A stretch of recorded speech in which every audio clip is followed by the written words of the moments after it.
finally back again. And as I said, as I tried to promise, within 2 weeks we'll be up and operational again, and that we are. So I just want to say a very big thank you to everyone for your support and for your patience. It really did mean a lot. So in this video, I'm just going to talk about a little bit what I've been working on the side, which you'll see there before you, which is the acute of you will quickly notice and recognise as a Messerschmitt BF 109, and to be more precise, an E4. I'll talk about that in a few minutes, but firstly I just want to say thank you to all of you. I'm going to be just a couple of shout outs to people. These are just people I was kind of noticed have been commenting since day one, and I kind of felt that I kind of neglected them slightly. So I want to say a big shout out firstly to Thomas X. He's a fellow Irish model maker. He doesn't have a YouTube channel, but he is on ISM, I believe. Well, last I checked, he still was. He's always been very supportive, and I really do appreciate it, my friend. So thank you so much. Do drop us a line one of the days just to see how you've been keeping, because I've been chatting in a while. Guitar Mad, I was chatting away to you through PMs a long time ago, before my channel went down for a few weeks. I hope you're keeping well, and thank you. And definitely when you do visit Galway, do give us a shout, and a few scoops will be in order. Also, I want to say a big thank you to Armour Empire, Mark O'Neill, who has always been very supportive to the community, full stop. He's always been a great source of encouragement, inspiration, and like treats us all with very nice model builds. So thank you again. Also, Norm Lejoie. I hope I pronounced your surname correctly, Norm. My French pronunciation is horrific. You'll also know him as Schweinhund 227, maybe. If I got that wrong, I'm really sorry. But his YouTube channel is Norm Lejoie. I'm sure you all know him, and if you don't, link in the description to all the towns I'm mentioning. Also, just big thank you to yourself, and for your encouragement, and for all your work in the community. It's been great. Also, I have to mention, and it would be shameful not to mention, the person who inspired me to actually make this channel, which is Mike Cohen, or Cohen C. I hope you're keeping well, my friend. I've been seeing some of the comments on Facebook you're seeing. I see you guys are still snowed in up there. Hang in there, the summer will come eventually, maybe if you're lucky in October. But hang tough, bud. So who else? Obviously Tactical Jackalope for all his support and friendship over the many months. Same with Carlos Mendez, Russell Goslin. I really should have wrote all these down. I didn't think of it at the time. James Wilcox, of course, who has recently gone to bolt action too. So we've been having many good conversation on bolt action, and it's very, very good. Also to Von Kettenham Fraser, thank you so much, especially for the kit you sent out. Really meant a lot. Who else? Patacake, Nate, thanks very much, bud. And so all that's just a small fraction. Now I'm going to try to get into the habit of doing more and more shout outs. So I just thought I'd quickly just rattle through a few names that always pop up, that have always been supportive since day one and have really made this channel what it is. But also I want to say a big thank you to all you guys as well, because I think I have some of the best subscribers a person could ask for. You're super supportive, not just of this channel but of each other, and you're kind of what makes this community of ours very special. And especially too in light of a lot of the drama that's been going on, which it happens. It's the internet and everyone's individual, and people are always going to clash and have different views. And it's always good to know that in the end, the community always comes through for itself and basically kind of resets itself, and when it kind of goes out of control, which is always good. So that's all I'm going to say on that. I was going to say more on it, but there's no need. Enough people have kind of called for peace, and I think that's the way to be. Because again, even though the YouTube is a big place, there's plenty of room for all of us. We don't need to be ostracizing and fighting amongst anyone. If you don't like someone, just don't watch their channel. Simple as. And that's the same with anyone watching my channel. If you don't like what I say or my opinions, you're not obligated to have to put up with it. You know, it's your right as a viewer. So that's what I'm going to say there. So other than that, thank you again, guys.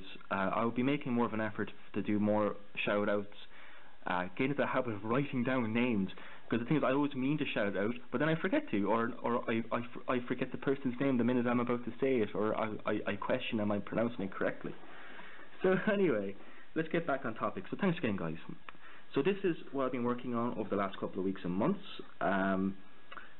I bought this in my local hobby shop, one of the few left in my side of the woods. I have a gaming store and a small art and hobby shop that sells a little bit of Raval and Airfix, and this is of course Airfix's new tool DF109 E-Series. They've released about, as far as I know, 3, maybe 4 boxes of E-Series with Messerschmitts.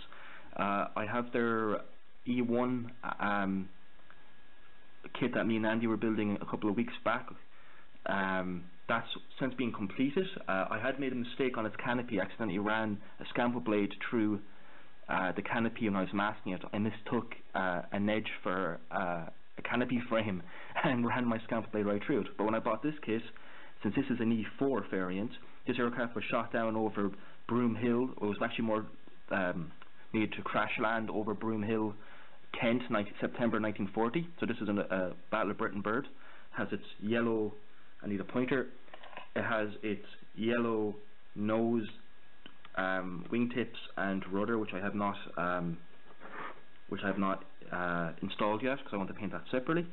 And because when I got this kit, since the different box sets you can get of the E1 series from Airfix are pretty much, they're the same sprues, just with different canopies and different weapon. The E4s have the cannons, whereas the E1s didn't, or they didn't have the wing-mounted cannons anyway. So there's a lot of crossover, and because when I bought this kit, I could switch out the ruined canopy of the other kit, which I'll be doing a video reveal because that is now being finished. Also, I have an Eagle Cal, I think is the name of the company, aftermarket decals. I'm not going to be using the markings in the kit because I really like I'm not going to be using the markings, the actual aircraft markings in the decal set, because I really like the kit's one, but I'm going to be using the Swazi. The little diamond here is the Germans oversprayed the Swazi on the rudder mount and put it onto the rudder itself, so there's going to be like an RLM2 sprayed over diamond there where the aircraft's original Swazi was, so that's what that's for. And you can kind of see I'm kind of experimenting with panel fades and pre-shading. I'm still getting the grips with it. So that's what I'm working on. Most of you will probably have seen this on Google Plus on YouTube Modelers. And I just thought I'd do a video. I've yet to come in and do some panel fades here and on the top nose, because I made a mistake with the Splinter Cam. I got the colours back to front, so I put the dark green, which looks almost like a grey for some reason, God only knows why. I put the dark green in the middles, that's not even a word. I basically gone back to front. I put the light green here when I should have put the dark, so I had to go back and respray it. Underside is painted. Again, I might have to come back in and do some post shading because I lost a lot of the pre-shades, but again, not a biggie. So that's what I've been working on there. I was talking to Jim Wilcox, and he was saying that from what he's experienced, because he's really into the BF109 as well, that these were meant to be spring loaded or something, that the control surfaces didn't lay flat. If that's what he meant, at least. I put mine in the down position anyway, because it just adds a little bit of interest to the aircraft, even if it's not accurate. It doesn't really matter. So yeah, so that's that. So let's get on to the announcement for the 1,000 viewer competition for this channel. So hang tight, I'll be back. So this is the kit up for grabs. This is Dragon's Panzer 1 with the cool ass demolition charge on the back. This is a smart kit. It's a fabulous kit, photo etch, everything's in it, and this is going to be the prize for the 1,000 subscriber competition, which I'm announcing now. So if you would like a chance to come away with this kit, all you have to do is say you're in the comments of this video, and the only real requirement for this is to make sure you're a subscriber, and that's it. So just subscribe if you haven't, and if you want a chance to come home with this, and just say in the comments you're in, or count you in, and once we get to 1,000 subscribers I'll raffle this off. Great kit, it's the best I could give you, and I think one of you will very much enjoy this kit. So that's it, lads. It's been a long time, and again it's great to be back, and let's get on to some modelling projects. I think so. I got plenty of stuff to show you in the works, and in the next couple of days and weeks we'll be getting to grips with them. So thank you very much. As always, have fun modelling, stay safe, and watch out for those buses, and do make sure to comment, rate and subscribe as always, and I'll catch you in the next one, guys. Take care. Bye bye.